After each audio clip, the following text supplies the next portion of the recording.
Hello മക്കളെ, അപ്പൊ നമ്മൾ ഇന്ന് പഠിക്കാൻ പോകുന്ന ടോപ്പിക് എന്ന് പറയുന്നത് ജനറ്റിക്സിനെ പറ്റിയിട്ടാണ്. ഓക്കെ, അൺറേവലിംഗ് ജനറ്റിക് മിസ്റ്ററീസ്, അതായത് ഇടപിരിയുന്ന ജനിതക രഹസ്യങ്ങൾ എന്ന ചാപ്റ്റർ ആണ് നമ്മൾ ഇന്ന് പഠിക്കാൻ പോകുന്നത്. ജനറ്റിക്സ് എന്ന് പറയുന്നത് ഭയങ്കര ഇമ്പോർട്ടന്റ് ആയിട്ടുള്ള ചാപ്റ്റർ ആണ് നിങ്ങളുടെ ബോർഡ്സിന്. അതുപോലെ തന്നെ ഇച്ചിരി ബുദ്ധിമുട്ടായിട്ടുള്ള ഒരു ടോപ്പിക് കൂടിയാണ്. ഞാൻ പഠിച്ചിരുന്ന സമയത്ത് എനിക്ക് തീരെ ഇഷ്ടമുണ്ടായിരുന്നില്ല ഈ ടോപ്പിക് പഠിക്കാൻ.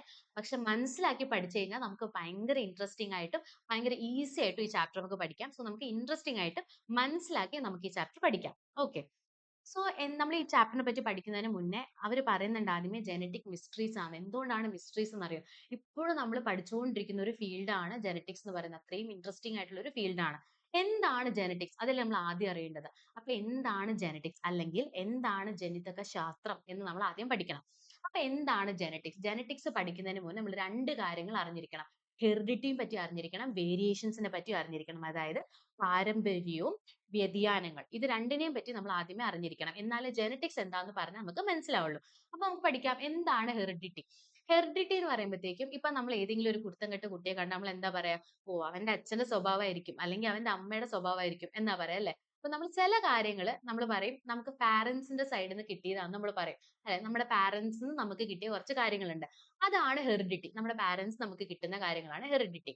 എന്താണ് വേരിയേഷൻസ് അല്ലെങ്കിൽ എന്താണ് വ്യതിയാനങ്ങൾ എന്ന് പറഞ്ഞു കഴിഞ്ഞാൽ, ഇപ്പൊ എന്റെ അച്ഛനും എന്റെ അമ്മയ്ക്കും നേരെ മുടിയാണ്, സ്ട്രെയിറ്റ് ഹെയർ ആണ്. പക്ഷെ എനിക്ക് കിട്ടിയേക്കുന്ന കേളി ഹെയർ ആ, ചുരുണ്ട മുടിയാ. അപ്പൊ ചെറിയൊരു വേരിയേഷൻ ഉണ്ട് അല്ലെ? അവർക്ക് കിട്ടിയത് നേരത്തെ മുടിയും എനിക്ക് കിട്ടിയത് ചുരുണ്ട മുടിയാണ്. അപ്പൊ അതൊരു ഡിഫറൻസ് അല്ലേ? ആ ഒരു വേരിയേഷൻ ആണ് നമ്മൾ സെക്കൻഡ് പോയിന്റ് ആയിട്ടുള്ള വേരിയേഷൻസ്, വ്യതിയാനങ്ങൾ. ഇനി ഹെറിഡിറ്റി എന്ന് പറയുമ്പോൾ it is the transmission of characters from parents to their offsprings. Variations എന്ന് പറയുമ്പോൾ these are features in the offspring that are different from their parent. പാരന്റ്സിന് ഉണ്ടായ കാര്യങ്ങളിൽ നിന്ന് ചെറിയൊരു വ്യത്യസ്ത കാര്യം എനിക്ക് കിട്ടുന്നു, അതാണ് വേരിയേഷൻ അല്ലെങ്കിൽ വ്യതിയാനങ്ങൾ. ഇനി ജനറ്റിക്സ് എന്ന് പറഞ്ഞപ്പോ എന്താ? ഈ ഹെറിഡിറ്റിയും വേരിയേഷനെയും പറ്റി പഠിക്കുന്നതാണ് ജനറ്റിക്സ്.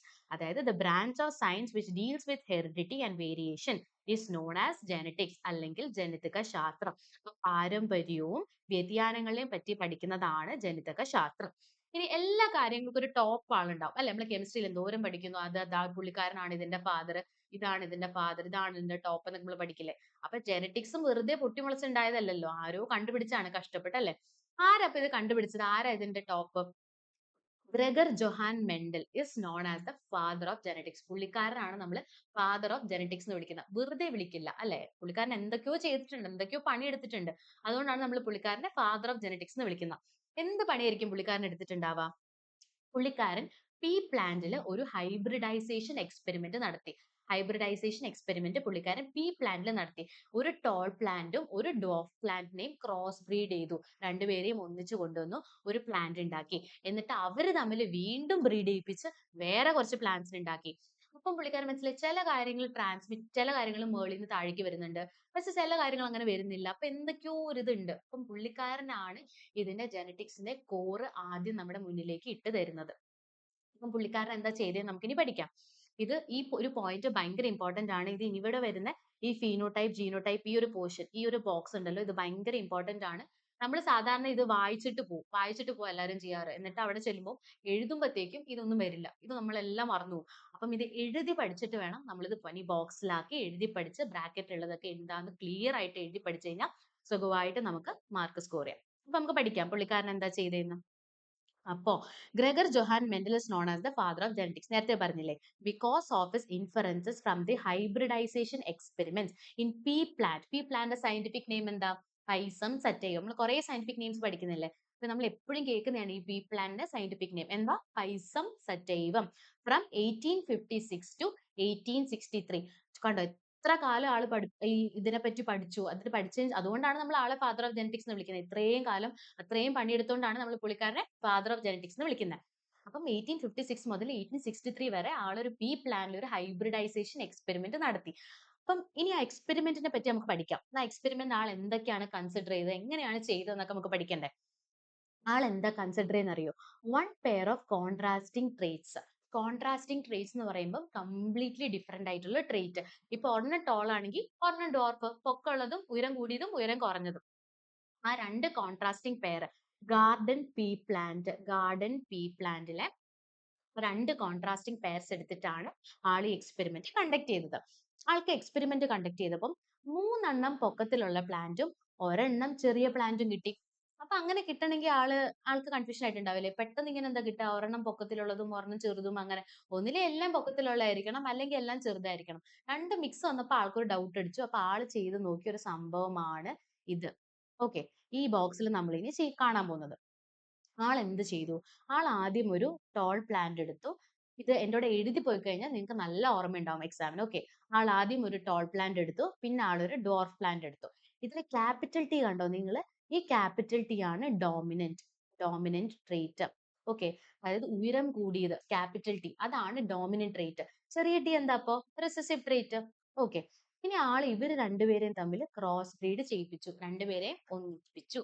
ഒന്നിപ്പിച്ചപ്പോൾ എന്ത് പറ്റി? ആൾക്ക് ക്യാപിറ്റൽ ടി സ്മോൾ ടി പ്ലാന്റ്സിനാണ് കിട്ടിയത്. അതായത് ടോൾ പ്ലാന്റ്സിനാണ് ആൾക്ക് കിട്ടിയത്. കാരണം എന്തുകൊണ്ടാണ് ടോൾ പ്ലാന്റ്സിന് കിട്ടിയത്? ഇവിടുത്തെ ഡോമിനന്റ് ട്രേറ്റ് ആരാ? Capital T. ഈ ക്യാപിറ്റൽ ടി ആയിട്ടുള്ള ഡോമിനന്റ് ട്രേറ്റ് ഇവിടെ ഉള്ളതുകൊണ്ട് ആൾക്ക് എന്ത് കിട്ടി? ഒരു ടോൾ പ്ലാന്റിനെ കിട്ടി. ഇനി ആൾ എന്താ ചെയ്തതെന്ന് അറിയോ? ഈ രണ്ട് ക്യാപിറ്റൽ ടി സ്മോൾ ടി ഇല്ലേ, ഈ പ്ലാന്റ്സിനെ തമ്മിൽ ആള് ക്രോസ് ബ്രീഡ് ചെയ്യിപ്പിച്ചു. അവർ തമ്മിൽ തന്നെ സെൽഫ് പോളിനേഷൻ നടത്തിപ്പിച്ചു. അപ്പൊ എന്താ കിട്ടിയേ? അപ്പൊ എന്താ കിട്ടിയത് നമുക്ക് നോക്കാം. അതെങ്ങനെ നമ്മൾ എഴുതുന്നതെന്നാണ് നമ്മൾ ഇനി അടുത്ത് നോക്കാൻ പോണത്. ഇവിടെ കണ്ടോ, ഇവിടെ ഒരു ക്യാപിറ്റൽ ടി ഉണ്ട്, ഇവിടെ ഒരു സ്മോൾ ടി ഉണ്ട്. ഇവിടെ ഒരു ക്യാപിറ്റൽ ടി ഉണ്ട്, ഇവിടെ ഒരു സ്മോൾ ടി ഉണ്ട്. ഇനി ഇത് സിമ്പിൾ ആയിട്ട് നടുക്കൊരു ബോക്സ് വരയ്ക്കുക. നടുക്കൊരു ബോക്സ് വരയ്ക്കുക. നടുക്കൊരു ബോക്സ് വരച്ചിട്ട് മേളിൽ എന്താ ഇവിടെ എഴുതിയേക്കുന്നത്? ക്യാപിറ്റൽ ടി അല്ലെ? അതിവിടെ രണ്ട് സ്ഥലത്തും എഴുതാം. ഇവിടെ ടോപ്പിൽ എന്താ? ചെറിയ ടി. അതിവിടെ രണ്ട് സ്ഥലത്തും എഴുതാം. ഇനി ഇനി ഈ സൈഡിൽ നോക്കാം. ഫസ്റ്റ് നമ്മൾ മേളത്തെയാണ് എഴുതിയത്. ഇനി നമുക്ക് ഈ സൈഡിലത്തെയാണ് എഴുതേണ്ടത്. ഈ സൈഡിൽ എന്താ? Capital T. അപ്പൊ ഇവിടെ ക്യാപിറ്റൽ ടി. ഇനി ഈ സൈഡിൽ എന്താ? ചെറിയ ടി. അപ്പൊ ഇവിടെ ചെറിയ ടി. ഓക്കെ. ഇത് രണ്ടും ടോൾ പ്ലാന്റ്സ് ആണ് അല്ലെ? രണ്ട് ടോൾ പ്ലാന്റ്സ് ആയി. ഇപ്പൊ നമുക്ക് രണ്ട് ടോൾ പ്ലാന്റ്സ് ആയി. ഇനി ഇനി ഈ സൈഡിലേക്ക് വരുമ്പോഴത്തേക്കും ഈ സൈഡിൽ പക്ഷെ വലിയ ടി അല്ലേ ഫസ്റ്റ് കിടക്കുന്നത്. അപ്പൊ ക്യാപിറ്റൽ ടി ആണോ ചെറിയ ടി ആണോ നമ്മൾ ഫസ്റ്റ് എഴുതുന്നത്? നമുക്ക് ഇങ്ങനെ എഴുതാം, നമുക്ക് ഇങ്ങനെ എഴുതാം, ഇങ്ങനെ എഴുതാം അല്ലെ? പക്ഷെ ഇത് തെറ്റാണ്. എന്തുകൊണ്ടാ? ക്യാപിറ്റൽ ടി ആണ് നമ്മുടെ ഡോമിനന്റ് ട്രേറ്റ്. നമ്മൾ ഇത് വേണം എഴുതാനായിട്ട്. ഓക്കെ.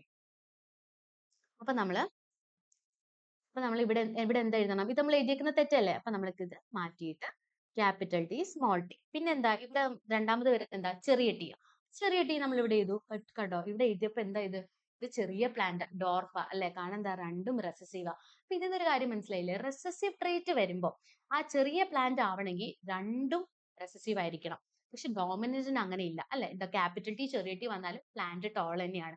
മാത്രല്ല നമ്മൾ ആദ്യത്തെ ഹൈബ്രിഡൈസേഷൻ കഴിഞ്ഞില്ലേ? ആദ്യത്തെ ക്രോസ് ബ്രീഡ് കഴിഞ്ഞപ്പോഴത്തേക്കും നമുക്ക് വലിയ പ്ലാന്റ് ആണോ ചെറിയ പ്ലാന്റ് ആണോ കിട്ടിയത്? നമുക്ക് വലിയ പ്ലാന്റ് കിട്ടിയത് അല്ലേ? ടോൾ പ്ലാന്റ്സ് ആണ് നമുക്ക് കിട്ടിയത്. അപ്പം ആദ്യം നമുക്ക് കിട്ടിയ ട്രേറ്റ് ഡോമിനന്റ് ട്രേറ്റ് ആണ് ഫസ്റ്റ്.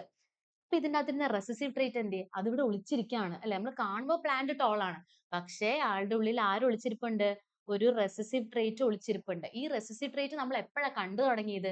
നമ്മൾ രണ്ടാമത് സെൽഫ് പോളിനേഷൻ, രണ്ടാമത് ഈ പ്ലാന്റ്സ് തമ്മിൽ ഒന്നിപ്പിച്ചപ്പോൾ, അവർ തമ്മിൽ സെൽഫ് പോളിനേഷൻ നടത്തിയപ്പോഴാണ് നമ്മൾ എന്ത് കണ്ടത്? സ്മോൾ പ്ലാന്റ്സിനെ കണ്ടത്. നമ്മൾ റെസസീവ് ആയിട്ടുള്ള ഒരു ഡ്വാർഫ് പ്ലാന്റിനെ കണ്ടത് നമ്മൾ അപ്പോഴാണ്. അപ്പൊ എന്താണ് ഈ 3:1 എന്ന് പറയുന്നത്? 3:1 എന്ന് പറയുന്നത് ഇതാണ് F2 ജനറേഷൻ കേട്ടോ. നമ്മൾ രണ്ടാമത് നടത്തിയ പോളിനേഷൻ ഇല്ലേ, അതാണ് F2. ഇതാണ്, നമുക്കിത് മായ്ക്കാം. ഇതാണ് F1. ഓക്കെ. ഇതാണ് F2. ഓക്കെ. അപ്പം ആദ്യത്തെ എന്താണ്? ആദ്യത്തെ നമുക്ക് ടോൾ പ്ലാന്റ്സ് ആണ്. രണ്ടാമത്തെ നമുക്ക് ഡോർഫ് പ്ലാന്റ് ആണ് അല്ലെ? ഇനി F2 ജനറേഷനിൽ നമ്മൾ കാണുന്ന ഫീനോടൈപ്പ്, നമ്മൾ കാണുന്നത് എന്താണ്? നമ്മൾ കാണുന്നത് ഫീനോടൈപ്പ് ആണ്. ഓക്കെ. ഇതാണ് ഈ എഴുതിയേക്കുന്ന ഫീനോടൈപ്പ്. അത് 3:1 ആണ്. ഓക്കെ. അതാണ് ഇവിടെ കൊടുത്തിരിക്കുന്ന 3:1 റേഷ്യോ. നമ്മൾ ഇപ്പൊ പഠിച്ചത് എന്താ? ആ ഉയരത്തെ പറ്റിയാണ് അല്ലെ? ഈ പീ പ്ലാന്റിന്റെ ഉയരത്തെ പറ്റിയാണ് നമ്മൾ ഇത്രയും നേരം പുള്ളിക്കാരൻ എക്സ്പെരിമെന്റ് നടത്തിയെന്ന് പറഞ്ഞ. പുള്ളിക്കാരൻ ഇത്രയും വർഷം നടത്തിയില്ല എക്സ്പെരിമെന്റ്. 1856 മുതൽ 1863 വരെ പുള്ളിക്കാരൻ എക്സ്പെരിമെന്റ് നടത്തി. അപ്പൊ അത് വെറും ഈ ഉയരത്തെ മാത്രമല്ല ആള് നടത്തിയിട്ടുള്ളത്. വേറെ പല കാര്യങ്ങളും നടത്തിയിട്ടുണ്ട്. അത് എന്തൊക്കെയാ നടത്തിയിട്ടുള്ളത്? ഒന്ന് ഹൈറ്റ് ഓഫ് ദ പ്ലാന്റ്, ഉയരം അല്ലെ? ഹൈറ്റ് ഓഫ് ദ പ്ലാന്റ് നമ്മൾ ഇപ്പൊ ഡിസ്കസ് ചെയ്ത പ്ലസ് പോയിന്റ്. പിന്നെ രണ്ടാമത് പറയുമ്പോൾ പൂക്കൾ നമുക്ക് ആക്സിയൽ ആണോ ടെർമിനൽ ആണോ എന്നുള്ളതാണ് ആള് രണ്ടാമത് ഡിസ്കസ് ചെയ്തത്. പിന്നെ ആള് ഷേപ്പ് ഓഫ് ദ സീഡ്, അതുപോലെ തന്നെ colour of the seed coat, colour of the fruit, colour of cotyledon, shape of fruit, ഇതിനെ പറ്റിയൊക്കെയാണ് ആള് പഠിച്ചിട്ടുള്ളത്.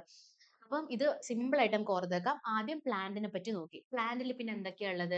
പ്ലാന്റിൽ പിന്നെ ഫ്രൂട്ട്സ് ഉണ്ട്. പിന്നെ അതുപോലെ തന്നെ ഫ്ലവേഴ്സ് ഉണ്ട്. ഈ ഫ്ലവേഴ്സിനകത്ത് എന്തുണ്ട്? സീഡ്സ് ഉണ്ട്. സീഡ്സിനകത്ത് എന്തുണ്ട്? കോട്ടിലിഡൻ ഉണ്ട്. സീഡ്സിനെ പറ്റി പറയുമ്പോൾ നമുക്ക് എന്തൊക്കെ പറയാം? കളർ പറയാം അല്ലെ? അതിന്റെ ഔട്ടർ കോട്ടിംഗ് പറയാം. അങ്ങനെ എല്ലാം പറയാം. അങ്ങനെ ഓർത്താൽ മതി. നമ്മൾ എല്ലാ പോയിന്റ്സും ഒരു പ്ലാന്റിൽ ഒരു മരത്തിൽ നമ്മൾ കാണുന്ന എല്ലാ കാര്യങ്ങളും ഇൻവോൾവ് ചെയ്ത് കഴിഞ്ഞാൽ ആള് ചുരുക്കത്തിൽ എല്ലാം പഠിച്ചിട്ടുണ്ട്. വെറുതെ ആണോ ആളെ നമ്മൾ ഫാദർ ഓഫ് ജെനറ്റിക്സ് എന്ന് വിളിക്കുന്നത്? എല്ലാം പഠിച്ചിട്ടുണ്ട് പാവം. അടുത്ത നമ്മൾ പഠിക്കാൻ പോകുന്നത് ഗ്രെഗർ മെന്റലിന്റെ മെയിൻ ഇൻഫറൻസസിനെ പറ്റിയാണ്. അതായത് പുള്ളിക്കാരന്റെ നിഗമനങ്ങൾ. ആള് ഇത്രയും കഷ്ടപ്പെട്ട് പഠിച്ചതല്ലേ. അപ്പൊ എന്തെങ്കിലും ആൾ അതിനെപ്പറ്റി എഴുതില്ലേ? എന്തൊക്കെയാണ് ഞാൻ പഠിച്ചത്? എന്തൊക്കെയാണ് എനിക്ക് എക്സ്പെരിമെന്റ് ചെയ്തപ്പോൾ കിട്ടിയതെന്ന് ആള് എഴുതി വെച്ചിട്ടുണ്ടാവും അല്ലെ? ആ എഴുതി വെച്ച കാര്യങ്ങൾ എന്തൊക്കെയാണെന്നാണ് നമ്മളിപ്പോ നോക്കാൻ പോകുന്നത്. എന്തൊക്കെയായിരിക്കും ആളുടെ നിഗമനങ്ങൾ? A trait is controlled by the combination of two factors. ഒരു സ്വഭാവത്തെ നിയന്ത്രിക്കുന്നത് രണ്ട് ഘടകങ്ങൾ ചേർന്നാണ് അല്ലെ? നേരത്തെ സ്വഭാവം എന്തായിരുന്നു? ഉയരം അല്ലെങ്കിൽ പൊക്കമായിരുന്നു നേരത്തെ സ്വഭാവം. ഇതിൽ തന്നെ രണ്ട് ട്രെയ്റ്റ് ഉണ്ട് അല്ലെ? രണ്ട് ഘടകങ്ങളുണ്ട്. എന്തൊക്കെയാ രണ്ട് ഘടകങ്ങൾ? ഒന്ന് ടോൾട്ടി അതായത് ഡോമിനന്റ് ടി അല്ലെങ്കിൽ ഒന്ന് റെസസീവ് ടി അല്ലെ? ഡോർഫിനെ മെയിൻറ്റെയിൻ ചെയ്യുന്ന ടി അതാണ് റെസസീവ് ട്രെയ്റ്റ്. അപ്പം രണ്ട് ഘടകങ്ങൾ ചേർന്നിട്ടാണ് എന്ത് കിട്ടിയത് നമുക്ക്? ഒരു ട്രെയ്റ്റ് കിട്ടിയത്. രണ്ടാമത് one trait is expressed and the other remains hidden in F1 generation അല്ലെ? നമ്മൾ നേരത്തെ പറഞ്ഞില്ലേ? ഇവിടെ കണ്ടോ? ക്യാപിറ്റൽ ടി സ്മോൾ ടി നമുക്ക് കിട്ടിയത് ആരെയാ? ഉയരം കൂടിയ നല്ല പൊക്കമുള്ള ചെടിയല്ലേ നമുക്ക് കിട്ടിയത്. അപ്പൊ നമ്മൾ എന്ത് വിചാരിക്കും? ഉയരമുള്ള ചെടിയാണ്, ഇനി നമുക്ക് ചെറിയ ചെടിയൊന്നും കിട്ടിയില്ല എന്ന് വിചാരിച്ചിട്ടുണ്ടാവും പുള്ളിക്കാരൻ. പക്ഷെ രണ്ടാമത് കിട്ടിയപ്പോ എന്ത് പറ്റി? നമുക്ക് റെസസീവ് അതായത് ചെറിയ ട്രീനെ കിട്ടി. അപ്പൊ ആദ്യം നമുക്ക് ടോൾ ടീനെയാ കിട്ടിയത്. പക്ഷെ ഡോമിനന്റ് ടി അവിടെ ഉണ്ടെങ്കിലും ഡോമിനന്റ് ടി ഉള്ളതുകൊണ്ടാണല്ലോ നമുക്കത് കിട്ടിയത്. അവിടെ ആര് ഒളിച്ചിരിപ്പുണ്ടായിരുന്നു? നമ്മുടെ റെസസീവ് ട്രെയ്റ്റ്. കണ്ടോ? നമ്മുടെ ചെറിയ ടി അവിടെ ഒളിച്ചിരിപ്പുണ്ട്. അതാണ് ഇവിടെ പറയുന്ന രണ്ടാമത്തെ inference. One trait is expressed and the other remains hidden. ആരാ നമുക്ക് എക്സ്പ്രസ്ഡ് ആവുന്നത്? ഡോമിനന്റ് ട്രെയ്റ്റ് അതായത് ക്യാപിറ്റൽ ടി അല്ലെ? അതാണ് എക്സ്പ്രസ്ഡ് ആവുന്നത്. അതുകൊണ്ടല്ലേ നമുക്ക് ഉയരം കൂടിയ ചെടി കിട്ടിയത്. അതാണ് എക്സ്പ്രസ്ഡ് ആവുന്നത്. And the other remains hidden. അതാണ് ഒളിഞ്ഞിരിക്കുന്ന ആ കുഞ്ഞു ചെറിയ ടി അല്ലെ? അത് എപ്പോഴാ പുറത്തേക്ക് വരുന്നത്? അത് രണ്ടാമത്തെ സെൽഫ് പോളിനേഷൻ F2 ജനറേഷൻ അപ്പോഴാണ് അത് പുറത്തു വരുന്നത്. The trait which remains hidden in the first generation appears in the second generation. പുള്ളിക്കാരൻ എപ്പോ എത്തി? രണ്ടാമതായപ്പോഴത്തേക്കും ആള് പുറത്തേക്ക് വന്നു. The ratio of the dominant and recessive traits in the second generation is 3:1. നമ്മൾ നേരത്തെ നോക്കിയില്ലേ? ബോക്സിൽ നോക്കിയപ്പോൾ കണ്ടോ? റേഷ്യോ 3:1. മൂന്നെണ്ണം എന്താ? മൂന്നെണ്ണം ഉയരം കൂടിയതും ഒരെണ്ണം ചെറുതുമാണ്. ഓക്കെ, അതിനെയാണ് ഇവിടെ പറയുന്ന രണ്ടാം തലമുറയിലെ പ്രകടമായതും മറഞ്ഞിരിക്കുന്നതുമായ ഗുണങ്ങളുടെ അനുപാതം 3:1 ആണ്. ഓക്കെ, അനുപാതം അല്ലെങ്കിൽ ഫീനോടൈപ്പ് 3:1 ആണ്. മൂന്നെണ്ണം ഉയരം കൂടിയതും ഒരെണ്ണം ഉയരം കുറഞ്ഞതും. ഓക്കെ, ഇനി പുള്ളിക്കാരൻ വേറൊരെണ്ണം കൂടെ ചെയ്തു കേട്ടോ. അതെന്താ? Considering two pair of contrasting trace. നേരത്തെ നമ്മൾ ഉയരം മാത്രമേ നോക്കിയുള്ളൂ. ഇനിയിപ്പോ പുള്ളിക്കാരൻ നോക്കുന്നത് ആരൊക്കെയാ? ഉയരവും അതുപോലെ തന്നെ സീഡ്സിന്റെ ആണ് ആള് രണ്ടും കൂടെ മിക്സ് ചെയ്ത് നോക്കിയത്. അപ്പം എന്താക്ക് മനസ്സിലായത്? അപ്പം നമ്മൾ എഴുതേണ്ടതാണ് ഈ ബോക്സ്. ഈ ഒരു ബോക്സും ഭയങ്കര ഇമ്പോർട്ടന്റ് ആണ്. ഇതെന്താ ഈ ബോക്സിൽ പറയുന്നത്? കണ്ടോ? ഇതിൽ ക്യാപിറ്റൽ ടി സ്മോൾ ടി നമുക്കറിയാം ടോൾനെസ് ആണ്. ആർ എന്ന് പറയുന്നത് എന്താ? റൗണ്ട് സീഡ് ആണ്. Capital R. റിങ്കിൾഡ് സീഡ് ആണ് ചെറിയ ആർ. ഓക്കെ, ക്യാപിറ്റൽ ആർ ആണ് റൗണ്ട് സീഡ്, ചെറിയ ആർ ആണ് റിങ്കിൾഡ് സീഡ്. ഓക്കെ, ഇനി ആളിത് ക്രോസ് ബ്രീഡ് ചെയ്യിപ്പിച്ചു. എന്നൊക്കെ തമ്മിൽ ക്രോസ് ബ്രീഡ് ചെയ്യിപ്പിച്ചേ? Tall plant with round seed. Tall plant എന്ന് പറയുമ്പോൾ എന്തായിരിക്കും? T T with round seed. Round seed എന്താ? Capital R R. Dwarf plant വിത്ത് റിങ്കിൾഡ് സീഡ്. ഡ്വാർഫ് പ്ലാന്റ് എന്ന് പറയുമ്പോൾ എന്താ? ചെറിയ ടി ടി. റിങ്കിൾഡ് സീഡ് എന്താ? നേരത്തെ ഞാൻ പറഞ്ഞില്ലേ? ചെറിയ ആർ ആർ ആർ. ഇത് രണ്ടും തമ്മിൽ ആള് ക്രോസ് ബ്രീഡ് ചെയ്യിപ്പിച്ചപ്പോ എന്ത് കിട്ടി? ടോൾ പ്ലാന്റ്സ് വിത്ത് റൗണ്ട് സീഡ് ആണ് ആൾക്ക് കിട്ടിയത്. കാരണം എന്താ? ഡോമിനന്റ് ട്രേറ്റ് ആരൊക്കെയാ ഇതില്? ക്യാപിറ്റൽ ടിയും ക്യാപിറ്റൽ ആറും. ക്രോസ് ബ്രീഡ് ചെയ്യുമ്പോൾ നമുക്ക് ആരൊക്കെയാ കിട്ടുക? ഒരു ടോൾ പ്ലാന്റ് വിത്ത് റൗണ്ട് സീഡിനാണ് നമുക്ക് കിട്ടുക. ഇനി ഇവര് തമ്മിൽ ഒരു സെൽഫ് പോളിനേഷൻ നടത്തിച്ചു. സെൽഫ് പോളിനേഷൻ നടത്തിപ്പിച്ചത് എത്ര? ഒത്തിരി ട്രീസ് നമുക്ക് കിട്ടും അല്ലെ? പല പല പല ടൈപ്പ് നമുക്ക് കിട്ടി. ആ പല പല ടൈപ്പ് എങ്ങനെയാ? നേരത്തെ ഞാൻ പറഞ്ഞ പോലെ ചെയ്താൽ മതി. അപ്പൊ ഒരു ടോൾ പ്ലാന്റ് വിത്ത് റൗണ്ട് സീഡും ഒരു ഡ്വാർഫ് പ്ലാന്റ് വിത്ത് റിങ്കിൾ സീഡും തമ്മിൽ മിക്സ് ആക്കിയപ്പോൾ നമുക്ക് എന്ത് കിട്ടി? Toll plant with round seed കിട്ടി. എന്തുകൊണ്ട് നമുക്ക് കിട്ടിയത്? ടോൾ പ്ലാന്റ് ഡോമിനന്റ് ട്രേറ്റ് അല്ലേ? അതുപോലെ തന്നെ റൗണ്ട് സീഡും ഡോമിനന്റ് ട്രേറ്റ് അല്ലേ? അപ്പൊ രണ്ടുപേരും നമ്മൾ ക്രോസ് ബ്രീഡ് ചെയ്തപ്പോൾ ആരായിരിക്കും ഡോമിനന്റ് ആയിട്ട് വന്നിട്ടുണ്ടാവുക? ഹൈറ്റ് വെച്ച് നോക്കുമ്പോൾ ടോൾനെസ് ആയിരിക്കും ഡോമിനന്റ് ആയിട്ട് വന്നിട്ടുണ്ടാവുക. അതുപോലെ തന്നെ സീഡ് നോക്കുമ്പോഴത്തേക്കും ആരാ? റൗണ്ട് സീഡാണ് ഡോമിനന്റ് ആയിട്ട് വന്നത്. ഓക്കെ, ഇനി ഇതാണ് ഫസ്റ്റ് ജനറേഷൻ അല്ലെ? ഇനി സെക്കൻഡ് ജനറേഷൻ ആണ് നമുക്ക് പൊതുവെ ഇച്ചിരി ബുദ്ധിമുട്ട് അല്ലെ? ഒരു ബോക്സ് ഒക്കെ വരച്ച് ഇച്ചിരി ബുദ്ധിമുട്ടാണ്. പെട്ടെന്ന് പഠിച്ചെടുക്കാം. ഒരു ബോക്സ് ഞാൻ പറഞ്ഞുതരാം. രണ്ടാമത്തെ ബോക്സ് നിങ്ങൾ തന്നെ ഫില്ല് ചെയ്ത് തനിയെ ഇരുന്ന് കാണാതെ ഫില്ല് ചെയ്ത് നോക്കാം. അപ്പൊ നിങ്ങൾക്ക് നാളത്തെ എക്സാം കൂടെ കുറച്ചുകൂടെ എളുപ്പമായിരിക്കും.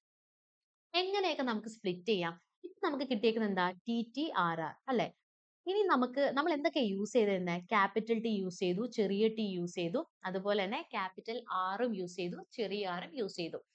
ക്യാപിറ്റൽ ടി ക്യാപിറ്റൽ ആർ ആയിട്ട് സ്പ്ലിറ്റ് ആക്കാലോ. ഇതെന്താ? ടോൾ പ്ലാന്റും റൗണ്ട് സീഡും. ചെറിയ ടിയും ക്യാപിറ്റൽ ആർ ആയിട്ട് സ്പ്ലിറ്റ് ആക്കാലോ. സ്മോൾ പ്ലാന്റ് ആണ് പക്ഷെ റൗണ്ട് സീഡ് ആണ്. ക്യാപിറ്റൽ ടിയും ചെറിയ ആറും ടോൾ പ്ലാന്റ് ആണ് പക്ഷെ റിങ്കിൾഡ് സീഡ് ആണ്. ക്യാപിറ്റൽ ടിയും അതുപോലെ തന്നെ ക്യാപിറ്റൽ അത് നമ്മൾ എഴുതി അല്ലേ? ചെറിയ ടിയും ചെറിയ ആറും അത് നമ്മൾ എഴുതിയില്ല. ഇത് ഓർഫല്ലേ? ചെറിയ ടിയും ചെറിയ ആറും സ്മോൾ പ്ലാന്റും ആണ് അതുപോലെ തന്നെ റിങ്കിൾഡ് സീഡും ആണ്. ഓക്കെ. ഇനി നമുക്ക് ഫസ്റ്റ് ഇങ്ങനെയാണ് നമ്മൾ സ്പ്ലിറ്റ് ചെയ്യുക. അപ്പൊ ഈ സ്പ്ലിറ്റ് ചെയ്തേക്കുന്നത് നമ്മൾ മുകളിലും എഴുതും നിരത്തി, താഴെ എഴുതും നിരത്തി. ഇനി നമ്മൾ എന്ത് ചെയ്യും? ഇനി നമ്മൾ എന്താ ചെയ്യാൻ പോണേ? ഇനി നമ്മൾ ഇത് രണ്ടുപേരെയും തമ്മിൽ ലിങ്ക് ചെയ്യിപ്പിക്കാൻ പോവാണ്. സെൽഫ് പോളിനേഷൻ നടത്താൻ പോവാണ്. സെൽഫ് പോളിനേഷൻ നടത്തുമ്പോൾ എന്താ പറ്റണേ? ഫസ്റ്റ് ക്യാപിറ്റൽ ഇവിടെ നമുക്ക് ഫസ്റ്റ് എഴുതിയേക്കുന്നത് എന്താ? TR ആണ് അല്ലെ? അത് ഇവിടെ എടുത്ത് എഴുതാം. TR ഇവിടെ എടുത്ത് എഴുതാം. അതുപോലെ തന്നെ ഇവിടെ എന്താ എഴുതിയേക്കുന്നത്? TR ഉണ്ട്, TR ഉണ്ട്, ചെറിയ ടി, വലിയ ആർ ഉണ്ട്, ചെറിയ ടി, ചെറിയ ആർ ഉണ്ട്. ഫസ്റ്റ് ബോക്സ് ഞാൻ ഫില്ല് ചെയ്ത് തരാം. സെക്കൻഡ് ബോക്സ് നിങ്ങൾ ഫില്ല് ചെയ്യണം. ഇവിടെ നമ്മൾ എന്തായാലും ഫില്ല് ചെയ്ത് പഠിക്കണം. കാരണം നമ്മൾ എക്സാമിന് പോയിരിക്കുമ്പോൾ നമുക്ക് ഭയങ്കര കൺഫ്യൂഷൻ ആയിരിക്കും ഈ സാധനം എങ്ങനെ ഫില്ല് ചെയ്യണം എന്നുള്ളത്. പിന്നെ അവസാനം പ്രാന്ത് എടുക്കും നമുക്ക്. ഇപ്പോഴേ നമ്മൾ കറക്റ്റ് ആയിട്ട് ഫില്ല് ചെയ്ത് പഠിച്ചാൽ നമുക്ക് എളുപ്പത്തിൽ പോയി നാളെ പെട്ടെന്ന് ഒറ്റ വരയിൽ ബോക്സ് വരയ്ക്ക് അങ്ങ് എഴുതിയിട്ട് വരിക. ഓക്കെ, സിമ്പിൾ സാധനമാണ്. എന്താണ് ഫസ്റ്റ്? ക്യാപിറ്റൽ ടി ഉണ്ട്. പിന്നെ എന്താ ഇവിടെ ഉള്ളത്? ക്യാപിറ്റൽ ടി ആണ്. പിന്നെ ക്യാപിറ്റൽ ആർ ഉണ്ട്, ക്യാപിറ്റൽ ആർ ഉണ്ട്. ഇവിടെ എന്താ ഉള്ളത്? Capital T. മുകളിലത്തുള്ളതാണ് നമ്മൾ ആദ്യം എടുത്ത് എഴുതുന്നത്. ഓക്കെ. പിന്നെ രണ്ടാമത് എന്താ ഉള്ളത്? Capital T. മുകളിൽ എന്താ ഉള്ളത്? ക്യാപിറ്റൽ ആറും ഉണ്ട്. ഇവിടെ ഒരു ചെറിയ ആറും ഉണ്ട്. ഞാൻ പറഞ്ഞു ഇങ്ങനെ വരുമ്പോ ഇങ്ങനെ എഴുതാം, ഇങ്ങനെ എഴുതാം. നമ്മൾ ഇതിൽ ഏതാ കറക്റ്റ് ആയിട്ട് എഴുതാമെന്ന് പറഞ്ഞിരുന്നത്? ഇതാണ് നമ്മുടെ കറക്റ്റ്. കാരണം എന്തുകൊണ്ടാ? റൗണ്ട് സീഡ് അല്ലേ ഇവിടെ ഡോമിനന്റ് ട്രേറ്റ്. അപ്പൊ ക്യാപിറ്റൽ ആർ അല്ലേ നമ്മൾ ആദ്യം എഴുതേണ്ടേ? അപ്പൊ ഇത് എഴുതരുത്. ക്യാപിറ്റൽ ആർ ചെറിയ ആർ. ഓക്കെ. അപ്പൊ ക്യാപിറ്റൽ ആർ ചെറിയ ആർ. രണ്ടാമത് വരുമ്പോ എന്താ? ക്യാപിറ്റൽ ടി ഉണ്ട്, സ്മോൾ ടി ഉണ്ട്. ആരാദ്യം എഴുതും? ക്യാപിറ്റൽ ടി നമ്മൾ ആദ്യം എഴുതണം അല്ലെ? Capital T, small T. അതുപോലെ തന്നെ രണ്ട് ക്യാപിറ്റൽ ആർ. പിന്നെ നാലാമത് വരുന്നത് എന്താ? ഒരു ക്യാപിറ്റൽ ടി ഉണ്ട്, സ്മോൾ ടി ഉണ്ട്. സ്മോൾ ടി എഴുതാ, ക്യാപിറ്റൽ ആറും സ്മോൾ ആറും ഉണ്ട്. ഏത് നമ്മൾ ആദ്യം എഴുതാ? ക്യാപിറ്റൽ ആർ ആണ് നമ്മൾ സ്മോൾ ചെയ്തത്. കാരണം capital R dominant trait, round seed ആണ് നമ്മുടെ ഇവിടുത്തെ ഡോമിനന്റ് ട്രേറ്റ്. ചെറിയ ആർ ചെയ്ത്. ഓക്കെ. അപ്പോൾ ഇതെല്ലാം ചെയ്തപ്പോൾ പുള്ളിക്കാരൻ്റെ ഫൈനൽ റിസൾട്ട് കിട്ടി അല്ലെ? പുള്ളിക്കാരൻ നോക്കുമ്പോൾ ആദ്യം ടോൾ പ്ലാന്റ് റൗണ്ട് സീഡും പിന്നെ നോക്കിയപ്പോൾ എന്തോരം വെറൈറ്റീസാ അല്ലെ? അപ്പൊ എന്തൊക്കെ വെറൈറ്റീസാ പുള്ളിക്കാരൻ കണ്ടത്? ടോൾ വിത്ത് റൗണ്ട് സീഡ്, അതായത് capital T T, capital R R, അല്ലെങ്കിൽ ക്യാപിറ്റൽ ടി, ഈ ഒരു ഇതിൽ വരുന്നതെല്ലാമാണ് നമ്മുടെ tall plant with round seed അല്ലെ? അങ്ങനത്തെ 9 എണ്ണം പുള്ളിക്കാരൻ കണ്ടു. പിന്നെ ടോൾ വിത്ത് റിങ്കിൾ സീഡ് അത് 3 എണ്ണം കണ്ടു. ഡ്വാർഫ് വിത്ത് റൗണ്ട് സീഡ് 3 എണ്ണം, ഡ്വാർഫ് വിത്ത് റിങ്കിൾ സീഡ് ഒരെണ്ണം. അങ്ങനെ പുള്ളിക്കാരൻ കണ്ടുപിടിച്ച ഫീനോടൈപ്പ്. ഓക്കെ, ഫീനോടൈപ്പ് ആണ് ഈ 9:3:3:1. ഓക്കെ, അങ്ങനെ 4 ടൈപ്പ് പ്ലാന്റ് പുള്ളിക്കാരൻ കണ്ടെത്തി. എന്ത് ചെയ്തപ്പോ? രണ്ടാമത്തെ ജനറേഷൻ സെൽഫ് പോളിനേഷൻ ചെയ്തപ്പോ. ആദ്യം ചെയ്തപ്പോ അങ്ങനെ കിട്ടിയോ? ഇല്ല. ആദ്യം ചെയ്തപ്പോ എന്താ കിട്ടിയത്? ടോൾ പ്ലാന്റ്സ് വിത്ത് റൗണ്ട് സീഡ്. രണ്ടിന്റെയും ഡോമിനന്റ് ട്രേറ്റ് ആ കിട്ടിയത്. പക്ഷെ രണ്ടാമത്തെ ജനറേഷനിൽ ആര് പുറത്തു വന്നു? നമ്മുടെ റെസസീവ് ട്രേറ്റ് ആയിട്ടുള്ള റിങ്കിൾ സീഡും ഡോഫ്നെസ്സും പുറത്തു വന്നു. ഓക്കെ. അപ്പം അതാണ് ഇവിടെ എഴുതിയിരിക്കുന്നത്. പയർ ചെടിയുടെ രണ്ട് വ്യത്യസ്ത സ്വഭാവത്തിന്റെ വിപരീത ഗുണങ്ങൾ പരിഗണിച്ച് ഗ്രിഗർ മെൻഡൽ പരീക്ഷണം നടത്തിയപ്പോൾ, ഈ പരീക്ഷണം ഞാനിപ്പോ പറഞ്ഞ ഈ ഒരു ബോക്സ് നടത്തിയപ്പോൾ പുള്ളിക്കാരുടെ തലമുറയിൽ രണ്ടാമത്തെ തലമുറയിൽ F2 ജനറേഷൻ, ആദ്യത്തിൽ നമുക്കത് കിട്ടില്ല. പക്ഷെ രണ്ടാമത്തെ തലമുറയിൽ ഒളിച്ചിരുന്നെല്ലാം പുറത്തു വന്നില്ലേ? രണ്ടാമത്തെ തലമുറയിൽ 4 തരം സസ്യങ്ങൾ 9:3:3:1 പുള്ളിക്കാരന് ലഭിച്ചു. ആ സസ്യങ്ങൾ ഏതാന്നുള്ളതാണ് ഞാൻ നേരത്തെ ഡിസ്കസ് ചെയ്തത് ഇവിടെ. Okay. Tall plant with round സീഡും, ടോൾ പ്ലാന്റ് വിത്ത് റിങ്കിൾ സീഡും, ഡ്വാർഫ് പ്ലാന്റ് വിത്ത് റൗണ്ട് സീഡും, ഡ്വാർഫ് പ്ലാന്റ് വിത്ത് റിങ്കിൾ സീഡും. ഇതാണ് നമ്മൾ ഇതിനു മുന്നേ ഡിസ്കസ് ചെയ്തത്. ഇനി ഇനി Mendel inferred that differences due to independent assortment of each character അല്ലെ? ഇപ്പൊ ടോൾ ആണ് ഡോമിനന്റ് ട്രേറ്റ്, അതുപോലെ സീഡിൽ റൗണ്ട് അല്ലേ, അപ്പൊ എപ്പോഴും അവർക്ക് ഒന്നിച്ചല്ലേ വരേണ്ടത് എന്ന് നമുക്ക് തോന്നും. പക്ഷെ അങ്ങനെയാണോ? നമ്മൾ അങ്ങനെയാണോ കണ്ടേ? അല്ല അല്ലെ? കുറെ മിക്സേഴ്സ് ഉണ്ട് ഇവിടെ, കുറെ സംഭവങ്ങൾ ഒന്നിച്ചിട്ടുള്ള ക്യാരക്ടേഴ്സ് നമ്മൾ കണ്ടത്. എന്തുകൊണ്ടാ എന്ന് പറയുമ്പോൾ ഓരോ ക്യാരക്ടേഴ്സും ഇൻഡിപെൻഡന്റ് ആയിട്ടാണ് സെപ്പറേറ്റ് ആവുന്നത്. ഇപ്പൊ ഹൈറ്റ് ആണെങ്കിൽ ടോൾനെസ് അല്ലെങ്കിൽ ഡോഫ്നെസ് വെച്ചിട്ടാണ് അല്ലെ? ക്യാപിറ്റൽ ടി അല്ലെങ്കിൽ സ്മോൾ ടി വെച്ചിട്ടാണ് പോകുന്നത്. അതുപോലെ തന്നെ സീഡിന്റെ കവറിംഗ് എങ്ങനെയാ പോകുന്നത്? ക്യാപിറ്റൽ ആർ അല്ലെങ്കിൽ സ്മോൾ ആർ ആയിട്ടാണ് പോകുന്നത്. അപ്പം ഇൻഡിവിജ്വലി ഓരോ ക്യാരക്ടേഴ്സ്, ഇപ്പൊ രണ്ട് ക്യാരക്ടേഴ്സ് ഹൈറ്റും സീഡും, രണ്ട് ക്യാരക്ടേഴ്സും ഇൻഡിവിജ്വൽ ആയിട്ടാണ് സെപ്പറേറ്റ് ആവുന്നത്. അതാണ് ഇവിടെ കൊടുത്തിരിക്കുന്നത്. Mendel inferred differences due to the independent assortment. Okay. Mendel ഇപ്പം എല്ലാ കാര്യങ്ങളും ഡിസ്കസ് ചെയ്തേക്കുന്നത് എങ്ങനെയാണ്? ഇപ്പൊ നിങ്ങൾക്ക് തന്നെ ഭ്രാന്ത് എടുത്തിട്ടുണ്ടാവില്ലേ? Capital T, small T, capital R, small R എല്ലാം കേട്ടിട്ട് ഭ്രാന്ത് എടുത്തിട്ടുണ്ടാവില്ലേ? പുള്ളിക്കാരൻ ഭ്രാന്ത് എടുത്തിട്ടുണ്ടാവും. പക്ഷെ എന്താണെന്നറിയോ? പുള്ളിക്കാരൻ ഇതിനെ എന്ത് വിളിക്കണം എന്നറിയില്ല. അതുകൊണ്ടാണ് പുള്ളിക്കാരൻ ക്യാപിറ്റൽ ടിന്നും സ്മോൾ ടി എന്നൊക്കെ വിളിച്ചിരുന്നത്. പക്ഷെ ഇപ്പൊ നമുക്ക് അതിനൊരു പേരുണ്ട്. ഇപ്പൊ നമ്മൾ അതിനെ വിളിക്കുന്നതാണ് ജീൻസ് എന്ന്. പുള്ളിക്കാരൻ അറിയില്ല. പുള്ളിക്കാരൻ എക്സ്പെരിമെന്റ് ചെയ്തപ്പോ എന്താ, ഈ അമ്മ ചെടിയുടെ നിന്ന് കുട്ടിച്ചെടിക്ക് എന്തോ കിട്ടുന്നുണ്ട്. അല്ലെങ്കിൽ അച്ഛൻ ചെടിയും അമ്മ ചെടിയും ജോയിൻ ചെയ്തപ്പോ അവരുടെ എന്തോ കുട്ടിച്ചെടിക്ക് കിട്ടുന്നുണ്ട്. അതിനെ ഞാൻ ക്യാപിറ്റൽ ടി അല്ലെങ്കിൽ സ്മോൾ ടി എന്ന് വിളിക്കുന്നു എന്നാണ് പുള്ളിക്കാരൻ പറഞ്ഞത്. ഇപ്പൊ നമ്മൾ കണ്ടുപിടിച്ചു അത് എന്തോ അല്ല. എന്താണ് പുള്ളിക്കാരൻ ശരിക്കും ട്രാൻസ്മിറ്റ് ചെയ്യുന്നത്? From parents to offsprings, genes. അതാണ് ജീൻസ്. ഓക്കെ. ഇനി genes are the specific part of DNA that control metabolic activities and responsible for specific characteristic feature of an organism. അല്ലെ, നമ്മുടെ ബോഡിയിൽ എന്തും നമ്മൾ പഠിക്കില്ലേ, നമ്മുടെ ഇൻസുലിൻ സിന്തസൈസ് ചെയ്യാനും നമ്മുടെ ബോഡിയിൽ പ്രോട്ടീൻ സിന്തസൈസ് ചെയ്യാനും ഒക്കെ ആര് വേണം? നമ്മുടെ ജീൻ വേണം. ജീൻ ഇല്ലെങ്കിൽ ഇതൊന്നും നടക്കില്ല. ജീൻ ഉള്ളതുകൊണ്ടാണ് നമ്മൾ ജീവനോടെ ഉള്ളത് തന്നെ, അല്ലെ? ഇപ്പൊ ജീനാണ് നമ്മുടെ ബോഡിയിലെ എല്ലാ കാര്യങ്ങളും കൺട്രോൾ ചെയ്തിട്ട്, അതുപോലെ തന്നെ നമ്മുടെ സ്പെസിഫിക് ഫീച്ചേഴ്സ് എന്താ, ഇപ്പൊ എനിക്ക് എന്റെ കണ്ണ് കറുത്ത കണ്ണാണ്, എന്റെ മുടി ചുരുണ്ട മുടിയാണ്, എന്റെ നിറം വേറൊരു നിറമാണ് വേറൊരാളുടെ നിന്ന്, അല്ലെ? അപ്പം ഇതെല്ലാം ആരാ നോക്കി നടത്തുന്നത്? എന്റെ ബോഡിയിൽ ജീനാണ് ഇതൊക്കെ നോക്കി നടത്തുന്നത്, അല്ലെ? The two different forms of a gene that control a trait is called alleles. നമ്മൾ നേരത്തെ പറഞ്ഞില്ലേ, ക്യാപിറ്റൽ ടിയും സ്മോൾ ടിയും. ഇതിനെയാണ് നമ്മൾ എന്താ അല്ലീൽസ് എന്ന് വിളിക്കുന്നത്. രണ്ടും രണ്ട് സാധനങ്ങളാണ്, അല്ലെ? ഒരെണ്ണം ടോളാണ്, ഒരെണ്ണം ഡോർഫാണ്, ഒരെണ്ണം ഉയരം കൂടിയതും ഒരെണ്ണം ചെറുതുമാണ്. പക്ഷെ രണ്ടും എന്താണ്? ഹൈറ്റിനെ കാണിക്കുന്നതാണ്. ഹൈറ്റിന്റെ രണ്ട് എക്സ്ട്രീംസ് ആണ്, രണ്ട് അറ്റത്ത് കിടക്കുന്ന സാധനങ്ങളാണ് ഒരെണ്ണം ഉയരം കൂടിയതും ഒരെണ്ണം ഉയരം കുറഞ്ഞതുമായിട്ടുള്ളത്, അല്ലെ? അപ്പൊ ഈ രണ്ട് കാര്യങ്ങൾ സെപ്പറേറ്റ് ആയിട്ടുള്ള കാര്യം, പക്ഷെ ഒറ്റ ജീനാണ്. സംഭവം എന്താണ്? സംഭവം ഉയരമാണ്. അതിനെ കൺട്രോൾ ചെയ്യുന്ന രണ്ട് ഡിഫറെന്റ് റേറ്റിനെയാണ് നമ്മൾ എന്ത് വിളിക്കുന്നത്? അല്ലീൽ എന്ന് വിളിക്കുന്നത്. അപ്പോൾ ഒരു ജീനിന്റെ രണ്ട് വ്യത്യസ്ത തരങ്ങളെ അല്ലീലുകൾ എന്ന് പറയുന്നു. രണ്ട് വ്യത്യസ്തമാണ്, അല്ലെ? രണ്ടും ഡിഫറെന്റ് ആണ്. ഉയരം കൂടിയെന്ന് കുറഞ്ഞ ഒന്നല്ലല്ലോ. രണ്ടും വ്യത്യസ്തമാണ്. രണ്ട് വ്യത്യസ്ത കാര്യങ്ങളെയാണ് നമ്മൾ അല്ലീൽ എന്ന് വിളിക്കുന്നത്. ഇനി അടുത്തത് DNA, RNA എന്നൊക്കെ നമ്മൾ എപ്പോഴും കേൾക്കും. ന്യൂക്ലിയോടൈഡ്, ന്യൂക്ലിയോസൈഡ്, എന്ത് ഇതൊക്കെ അല്ലേ? കുറേ നമ്മൾ എപ്പോഴും കേൾക്കുന്നതാണ്. DNA is a building block. DNA ആണ് എല്ലാം എന്നൊക്കെ നമ്മൾ എപ്പോഴും കേൾക്കുന്നതാണ്. എന്താണ് DNA, RNA? എന്ത് വെച്ചാണ് DNA ഉണ്ടാക്കുന്നത്? എന്താണ് ന്യൂക്ലിയോടൈഡ്? ന്യൂക്ലിയോടൈഡും ന്യൂക്ലിക് ആസിഡും തമ്മിലുള്ള ഡിഫറൻസ് എന്താണ്? ഇതൊക്കെയാണ് നമ്മളിപ്പോൾ പഠിക്കാൻ പോകുന്നത്. എന്താണ് ബേസിക്കലി DNA? DNA എന്ന് പറയുന്നത് ഡിയോക്സി റൈബോ ന്യൂക്ലിക് ആസിഡ്. അതാണ് DNA. അപ്പൊ അതൊരു ന്യൂക്ലിക് ആസിഡ് ആണ്, അല്ലെ? ന്യൂക്ലിക് ആസിഡ് എങ്ങനെ ഉണ്ടാവണമെന്ന് അറിയോ? കുറേ ന്യൂക്ലിയോടൈഡ്സ് ഇല്ലേ, ഇതുപോലെ കുറേ ന്യൂക്ലിയോടൈഡ്സ് ഇങ്ങനെ ജോയിൻ ചെയ്യുമ്പോഴാണ് നമുക്കൊരു ന്യൂക്ലിക് ആസിഡ് കിട്ടുന്നത്. അപ്പൊ നമുക്കൊരു ഡൗട്ട് വരില്ലേ, എന്താ ഈ ന്യൂക്ലിയോടൈഡ്? ന്യൂക്ലിയോടൈഡ് എന്ന് പറയുമ്പം ന്യൂക്ലിയോടൈഡിൽ എന്തൊക്കെയാ ഉള്ളതെന്ന് അറിയോ?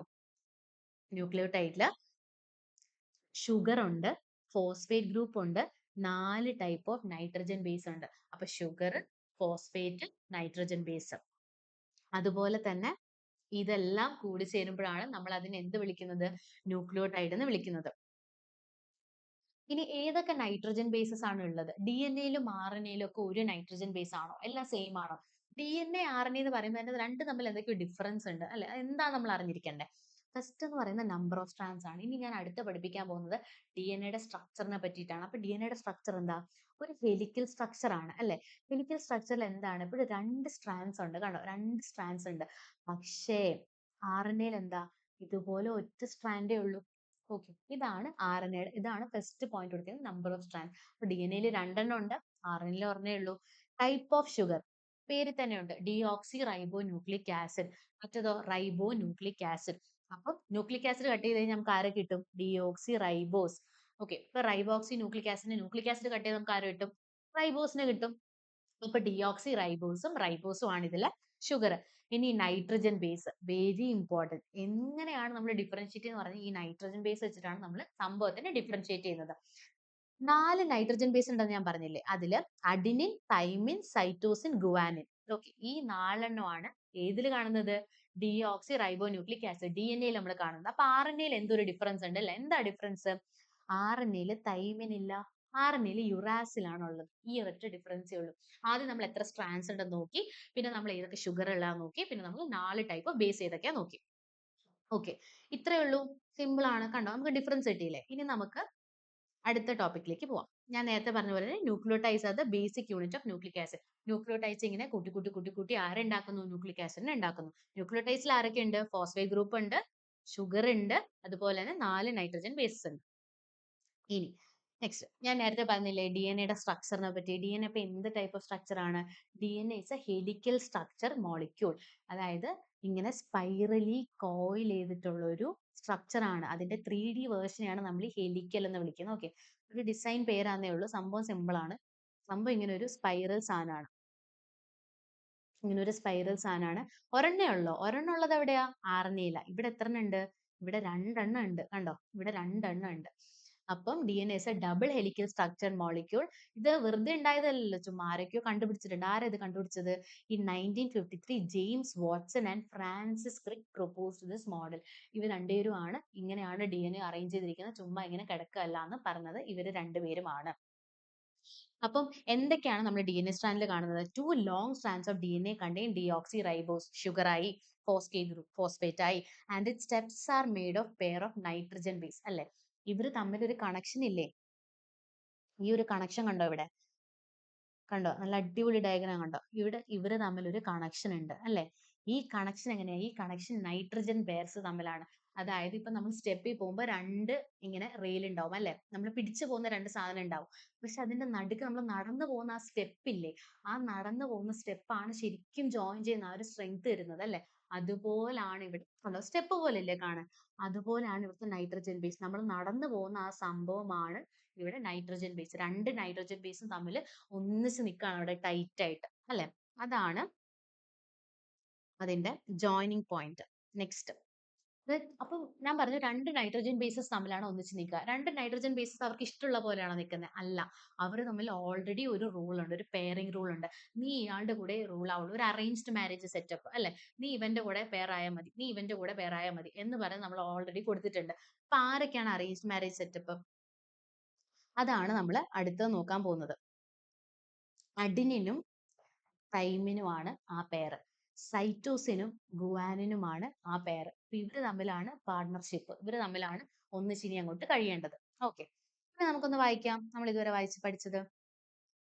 2 long strands of DNA contain, നേരത്തെ പറഞ്ഞു, deoxyribose, sugar ആയി, phosphate ആയി, and its steps are made of nitrogen base. In the nitrogen base, adenine pairs with thymine and cytosine pairs with guanine. അല്ലെ?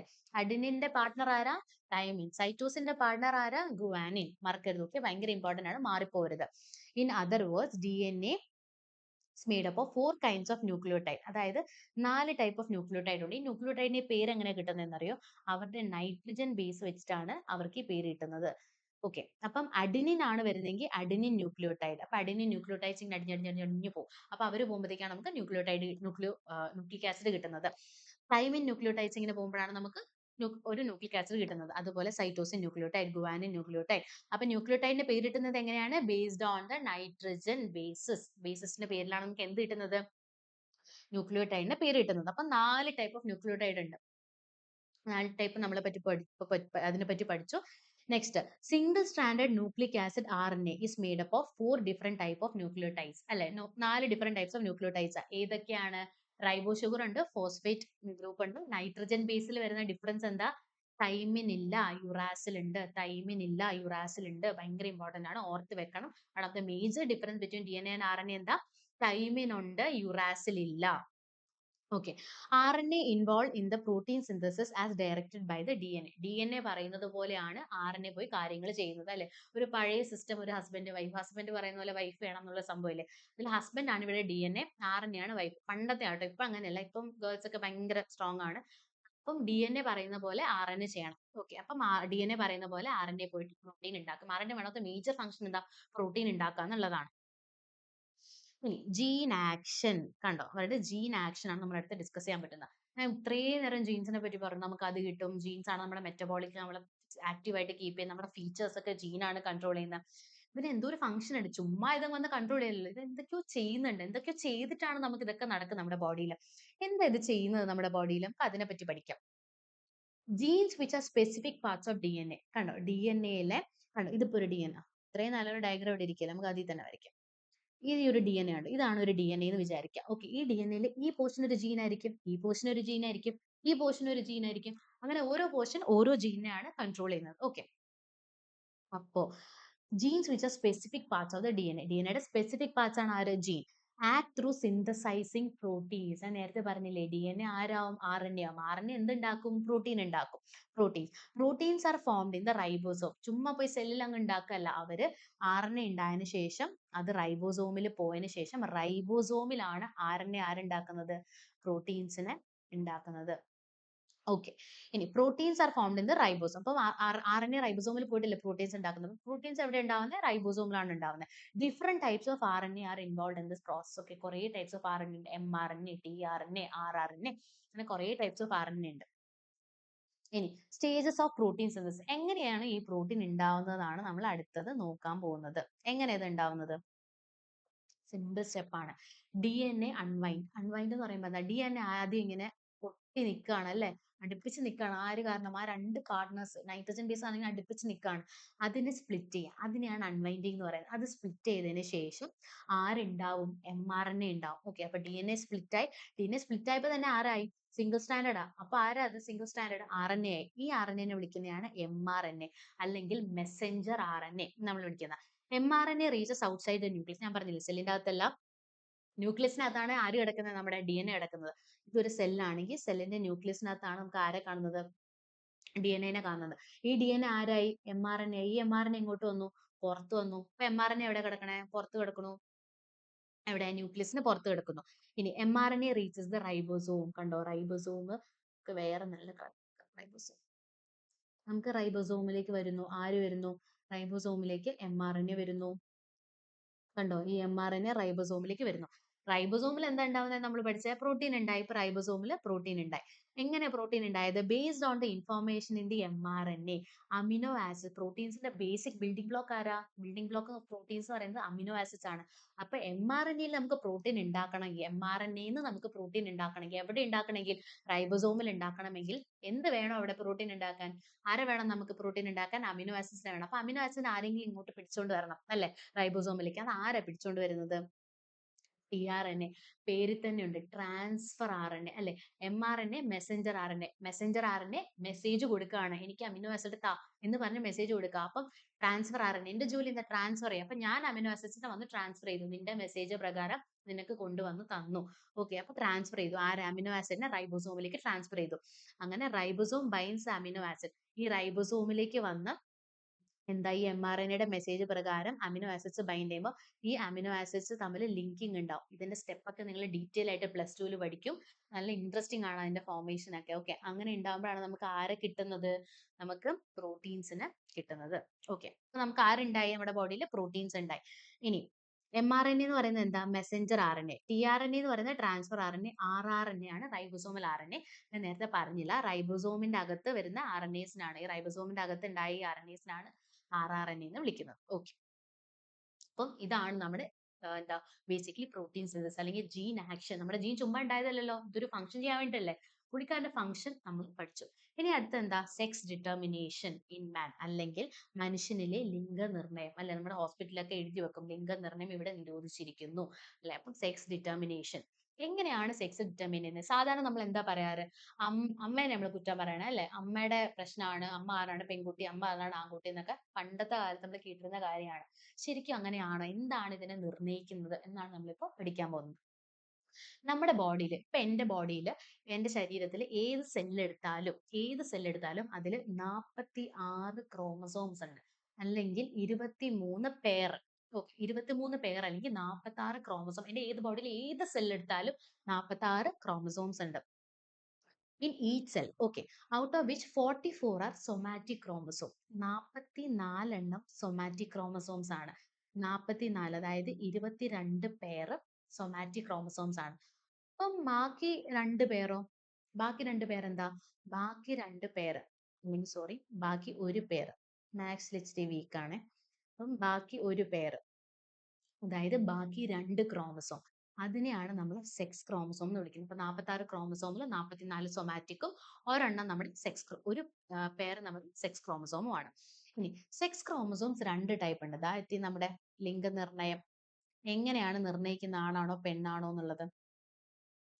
എക്സും വൈയും വെച്ചിട്ടാണ് നമ്മൾ നിർണ്ണയിക്കുന്നത്. എക്സും ആണെങ്കിൽ അതൊരു പെൺകുട്ടിയും എക്സും വൈയും ആണെങ്കിൽ അതൊരു ആൺകുട്ടിയാണ്. പക്ഷെ ഈ വൈ വന്നാലാണ് നമുക്ക് ആൺകുട്ടിയാവുക. ഈ വൈയിന് ആരാ കൊടുക്കുന്നത്? അമ്മ എപ്പോഴും എക്സ് മാത്രമേ പ്രൊഡ്യൂസ് ചെയ്യുള്ളൂ. പക്ഷെ വൈയിന് നമുക്ക് എവിടെ നിന്ന് കിട്ടുന്നു? നമുക്ക് മെന്നിന്ന് കിട്ടുന്നു. അപ്പൊ ശരിക്കും അച്ഛന്റെ സ്പേം ആണ് ഇവിടെ ഡിറ്റർമൈൻ ചെയ്യുന്നത്. എന്ത് കുട്ടി ആണാണോ പെണ്ണാണോ എന്നുള്ളത്. അച്ഛന് എക്സും വൈയും കൊടുക്കാം. പക്ഷെ അമ്മ എക്സ് മാത്രമേ ഉണ്ടാക്കുള്ളൂ. അപ്പൊ നമ്മൾ പണ്ട് കാലത്ത് ഈ കുറ്റം പറഞ്ഞിരുന്നതൊക്കെ വെറുതെയായി അല്ലെ? അച്ഛനാണ് ശരിക്കും ഡിറ്റർമൈൻ ചെയ്യുന്നത് ഇവിടെ. ഇനി total chromosome can be represented as 44 plus X X. Okay, നമ്മൾ എഴുതുമ്പോൾ എങ്ങനെ ഉണ്ടാവാം? 44 പ്ലസ് എക്സ് എക്സ്. 44 എന്നുണ്ട് എക്സ് ഒരു ക്രോമസോം ആണ്, വേറെ എക്സ് വേറൊരു ക്രോമസോം ആണ്. ഓക്കെ, അതാണ് 44, 45, 46, 46 ക്രോമസോമായി. 44 പ്ലസ് എക്സ് വൈ അതാണ് മെയിൽ. അപ്പൊ എക്സ് എക്സ് വേണം ഫീമെയിൽ ആവാൻ, എക്സ് വൈ വേണം നമുക്ക് മെയിൽ ആവാനായിട്ട്. Sex chromosomes are of two types, X and Y. നേരത്തെ പറഞ്ഞ പോലെ എക്സ് എക്സ് നമുക്ക് എന്താവണം? ഫീമെയിൽ ആവും. എക്സ് വൈ നമുക്ക് എന്താവും? മെയിൽ ആവും. ഇതില് എക്സ് മാത്രമേ ഉള്ളൂ മദറില്. വൈ എവിടെ നിന്നാ വരുന്നത്? അച്ഛൻ നിന്നാണ് വൈ വരുന്നത്. ഓക്കെ, ഇനി എന്തുകൊണ്ടാണ് എൻ്റെ അച്ഛന്റെ മുടി നേരെ മുടിയും അമ്മയുടെ മുടി നേരെ മുടി എനിക്ക് ചുരുണ്ട മുടിയും കിട്ടിയത്? അത് ഞാൻ പറഞ്ഞു, അതിനെയാണ് നമ്മൾ വേരിയേഷൻസ് എന്ന് വിളിക്കുന്നത് അല്ലെ? അതിനെയാണ് നമ്മൾ വ്യതിയാനം അല്ലെങ്കിൽ വേരിയേഷൻ എന്ന് വിളിക്കുന്നത്. എന്തുകൊണ്ടാണ് ഈ വേരിയേഷൻസ് ഉണ്ടാവുന്നത് എന്നുള്ളതാണ് ഞാൻ അടുത്ത് പഠിപ്പിക്കാൻ പോകുന്നത്. ഓക്കെ, നമ്മൾ 3 ടോപ്പിക്കാണ് അതിന്റെ താഴെ പഠിക്കാം. ഒന്ന് ക്രോസിംഗ് ഓവർ അല്ലെങ്കിൽ ക്രോമസോം മുറിഞ്ഞു മാറ്റൽ. ഓക്കെ, ഫെർട്ടിലൈസേഷൻ ബീജസംയോഗം അല്ലെങ്കിൽ മ്യൂട്ടേഷൻസ് ഉൽപരിവർത്തനങ്ങൾ. അങ്ങനെ 3 കാരണങ്ങൾ കൊണ്ടിട്ടാണ് മെയിൻലി എന്തുണ്ടാവുന്നത്? വേരിയേഷൻസ് ഉണ്ടാവുന്നത് അല്ലെ? അപ്പൊ ഇതിൽ ഏതെങ്കിലും ഒന്ന് സംഭവിച്ചിട്ടുണ്ടാവും. അതുകൊണ്ടായിരിക്കും എനിക്ക് ചുരുണ്ട മുടി അല്ലെങ്കിൽ എൻ്റെ അച്ഛനും അമ്മയും കാണുന്ന പോലെയല്ല ചില ഫീച്ചേഴ്സ് ഉണ്ട് അല്ലെ? ചിലപ്പോൾ മൂക്ക് എൻ്റെ അച്ഛനും അമ്മയുടെ പോലെയല്ല എനിക്കുള്ളത്. അതെന്തുകൊണ്ടായിരിക്കും? ഈ 3 ഏതെങ്കിലും ഒന്ന് നടന്നിട്ടുണ്ടാവും, അല്ലെങ്കിൽ 2 നടന്നിട്ടുണ്ടാവും എൻ്റെ ശരീരത്തിൽ. അതുകൊണ്ടായിരിക്കും. ഇനി എന്തുകൊണ്ടായിരിക്കും? നമുക്ക് അതിനെപ്പറ്റി ഡീറ്റെയിൽ ആയി പഠിക്കാം. ഓക്കെ, ക്രോമസോം മുറിഞ്ഞു മാറൽ അല്ലെങ്കിൽ ക്രോസിംഗ് ഓവർ എന്താണെന്നാണ് ഞാൻ പഠിപ്പിക്കാൻ പോകുന്നത്. The process of pairing of chromosome and exchanging their parts during the initial phase of meiosis ആണ് ക്രോസിംഗ് ഓവർ. മനസ്സിലായിട്ടില്ലെന്ന് അറിയാം, നമുക്ക് വരച്ച് പഠിക്കാം. ഇത് ഒരു ക്രോമസോം ആണെന്ന് വിചാരിക്കാം. ഓക്കെ, ഇനി വേറൊരു ക്രോമസോം വരയ്ക്കാം. നല്ല ഭംഗിയുള്ള വേറൊരു ക്രോമസോം വരയ്ക്കാം. ഇനി ഇനി ഇവര് തമ്മിൽ എന്ത് പറ്റും? ഫെർട്ടിലൈസേഷന് ശേഷം എന്താണ് സംഭവിക്കുന്നത് അറിയോ? ഈ ഒരു ക്രോമസോമിന്റെ ഈ ഒരു പോർഷനും അതുപോലെ തന്നെ മറ്റ് ക്രോമസോമിന്റെ പോർഷനുമായി സംഭവം ആദ്യം വേറെ എന്തോ ആയിരുന്നു അല്ലെ? ഒരെണ്ണം റെഡും ഒരെണ്ണം കംപ്ലീറ്റ്ലി ബ്ലൂ ആയിരുന്നു. പക്ഷെ ക്രോസിംഗ് ഓവർ എന്ന് പറയുമ്പോൾ ഒരു ക്രോമസോമിന്റെ പാർട്ട് മറ്റൊരു ക്രോമസോമുമായിട്ട് മിക്സ് ആവുന്നു. ഓക്കെ, ക്രോസ് ചെയ്യുന്നു. അതായത് ക്രോമസോം മുറിഞ്ഞു മാറ്റപ്പെടുന്നു. അതാണ് ക്രോസിംഗ് ഓവർ. അതാണ് ഇവിടെ ഇരിക്കുന്ന process of pairing of chromosome and exchanging their parts. Okay, അതായത് 2 ക്രോമസോം ഉണ്ട്. ഈ 2 ക്രോമസോം ഒന്നിച്ചു. പക്ഷെ അവരുടെ പാർട്സ് തമ്മിൽ ഒരു എക്സ്ചേഞ്ചിങ് നടന്നു. This is called crossing over. ഇതിനെയാണ് നമ്മൾ ക്രോസിംഗ് ഓവർ എന്ന് വിളിക്കുന്നത്. As a result of this, part of one DNA becomes a part of another DNA, causing a difference in the normal distribution of the genes. This may cause overexpression of new characters in the offspring. ഒന്നുമില്ല, simple ആണ്. ഒരു part of DNA, അതായത് നേരത്തെ blue ആയിട്ട് നിൽക്കണമായിരുന്നു, ഇപ്പോൾ blue red ആയിട്ട് പോയി. അപ്പൊ എന്ത് പറ്റി? പുതിയൊരു ക്യാരക്ടറായി. ഇപ്പൊ ഫോർ എക്സാമ്പിൾ അച്ഛന് ചുരുണ്ട മുടിയായിരുന്നു, അച്ഛന് സ്ട്രെയിറ്റ് ഹെയർ ആയിരുന്നു, നീല കളർ.